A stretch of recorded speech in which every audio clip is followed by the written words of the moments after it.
কিয়ামতের দিন বিচার দিবসে প্রত্যেক ব্যক্তিকে 5টা প্রশ্ন করা হবে। যত সময় পর্যন্ত 5টা প্রশ্নের সঠিক উত্তর না দিতে পারবে, কোনো ব্যক্তি সামনে এক পা লড়তে পারবে না।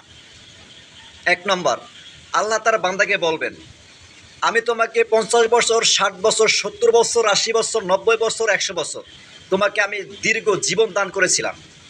তুমি এই তোমার দীর্ঘ জীবনকে কোন কাজে ব্যয় করেছো? 2 নম্বর, পৃথিবীতে তোমার অর্জিত সম্পদ, টাকা পয়সা, অর্থকড়ি তুমি কোন পথে আয় করেছো? 3 নম্বর, তোমার এই অর্জিত সম্পদ তুমি কোন কাজে ব্যয় করেছো? 4 নম্বর, তোমার উপর ইলমে দ্বীন শিক্ষা করা ফরজ ছিল। তুমি কতটুকু দ্বীন, কতটুকু জ্ঞান, কতটুকু ইলম শিক্ষা করেছো?